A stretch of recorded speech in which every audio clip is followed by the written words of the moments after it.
دنیا والوں نے جیسے تانا دیا ابتر کا، تو خداوند عالم نے 9ویں امام کی شکل میں اسے ثانیہ کوثر عطا کر دیا۔ علماء بیان کرتے ہیں کہ یہ ثانیہ کوثر ہے، ایک کوثر جو رسول اللہ کو عطا کی گئی تھی اور ایک کوثر جو امام رضا کو عطا کی گئی۔ یہ کوثر، اس کے بعد دیکھیں ہم دیکھتے ہیں دنیا میں کتنے سارے رضوی سادات ہیں، یہ سارے امام رضا کی نسل سے۔ امام رضا کو یہاں ایک ہی فرزند تھا اور وہ ہمارے اور آپ کے 9ویں امام، جس کا لقب ٹائٹل جو ہے وہ بہت زیادہ فیمس ٹائٹل ہے، وہ تقی اور جواد ہے۔ جواد یعنی بن مانگے دینے والا، مانگنے کی بھی ضرورت نہیں ہوتی ہے۔ جب دنیا والوں کے پاس جب جا کر مانگتے ہیں، پتہ نہیں عطا کریں گے یا نہیں کریں گے، لیکن ہم اور آپ بڑے ہی خوش نصیب ہیں۔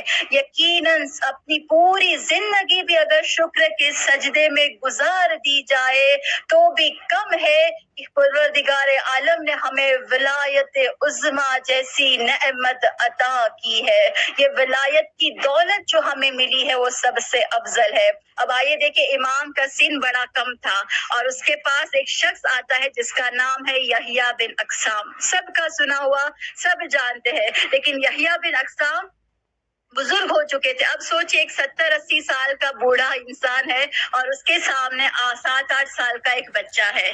اب یہ بوڑھا انسان یہ سوچ رہا تھا کہ پتہ نہیں امام میرا جواب دے سکیں گے یا نہیں۔ ایک مناظرہ ہوا تھا، لیکن مناظرے سے پہلے جو امامت کے لیے وہ دلیل مانگ رہا تھا اس کو سن لیجئے پہلے، پھر انشاءاللہ میں مناظرے کی طرف آگے بڑھتی ہوں کہ امام کے پاس آتا ہے۔ اب دیکھیں یہاں پر امام جو ہوتے ہیں نا وہ دلوں کے حال سے واقف ہوتے ہیں۔ آپ سب آج یہاں پر یہ جشن میں بھلے ہی گوگل میٹ پر بیٹھی ہوئی ہے، لیکن دل میں امام کے ساتھ بات کریے گا، امام کے ساتھ راز و نیاز کریے گا کہ امام آپ کے دربار میں آ کر بیٹھے ہوئے ہیں۔ امام آج کسی کو بھی خالی ہاتھ نہ پھیرنا، آج ہم سب یہاں سے عیدی لے کر جائیں گے، آج سب اپنے اپنے دلوں میں عیدی مانگ لے امام سے کہ آج امام کا سخاوت کا دریا جو ہے وہ ٹھاٹھ مار رہا ہے، سمندر ٹھاٹھ مار رہا ہے، سخاوت جو ہے وہ جوش میں ہے۔ جو بھی مانگنا ہے آج اس بابرکت ذات کے صدقے میں مانگ لیجئے۔ اب آئیے دیکھیں یحییٰ بن اقسام آتے اور کہتے امام، جیسے امام کے پاس آنا تھا امام نے کہا تمہارا سوال میں ہی تمہیں بتا دوں، کہا ہاں امام آپ بتا دیں۔ اب یحییٰ بن اقسام کہتے ہیں امام کہتے ہیں کہ تمہارا سوال یہ ہے نا کہ ہمارا امام کون ہے۔ دیکھیے چھوٹی سی عمر تھی، لوگ سمجھ رہے تھے کہ اب ہمارا امام کون ہے۔ یحییٰ بن اقسام یہی سوال لے کر آئے تھے کہ ہمارا امام کون ہے۔ جیسے یہ سننا تھا، یحییٰ بن اقسام کہتے ہیں کہ قسم خدا کی میرا یہی سوال تھا کہ ہمارا امام کون ہے۔ جیسے یہ سننا تھا امام نے جواب دیا انا ہوا، میں ہی ہوں جو تمہارا امام ہوں۔ جیسے یہ سننا تھا وہ یحییٰ بن اقسام کہتے ہیں کہ اے امام کوئی نشانی بتا دیجئے، کوئی دلیل بتا دیجئے جس کی وجہ سے میرے دل کو اطمینان ہو جائے۔ اب امام نے دیکھے کیا کیا، امام نے ابھی زبان نہیں چلائی، امام نے فقط اپنے ہاتھ میں جو عصا تھا وہ عصا کی جانب اشارہ کیا۔ جیسے اشارہ کرنا تھا عصا گویا ہوئی، عصا نے بولنا شروع کیا، عصا نے کہا کہ بے شک میرا مولا جو ہے وہ میرا بھی امام ہے اور اس زمانے کا امام ہے اور وہی حجت خدا ہے۔ جیسے یہ سننا تھا معلوم چلا، جیسے ہی عصائے موسیٰ یعنی نبی موسیٰ کی عصا نبی موسیٰ کی نبوت پر دلالت بنی تھی، ویسے ہی عصائے امام محمد تقی امام کی امامت کے لیے دلیل بن گئی۔ ایک صلوات پڑھے محمد وآل اللہم محمد پر۔ صلی علی محمد وآل محمد وعجل فرجہم۔ سبحان اللہ سبحان اللہ۔ الحمدللہ، امام کے فضائل ایسے ہے کہ امام کے فضائل سن کر دل میں معرفت جو ہے وہ جوش مارنے لگتی ہے۔ اب آئیے سنیے، امام کے پاس یہی یحییٰ بن اقسام جو مناظرے کے لیے آئے تھے۔ ایک مرتبہ مناظرے کے لیے آئے تو کہا کہ اے امام، ہم نے بہت ساری حدیثیں جو رسول اللہ سے سنی ہے، تو لہٰذا میں چاہتا ہوں کہ آپ وہ جو یہ ساری حدیثیں ہیں اس پر دلالت کریں، اس کے اوپر دلیل دیں۔ جیسے یہ سننا تھا امام نے کہا ٹھیک ہے بیان کرو۔ اس نے کہا کہ یا امام ہم نے جو ہے وہ نبی اکرم علیہ السلام سے اللہم صلی علی محمد وآل محمد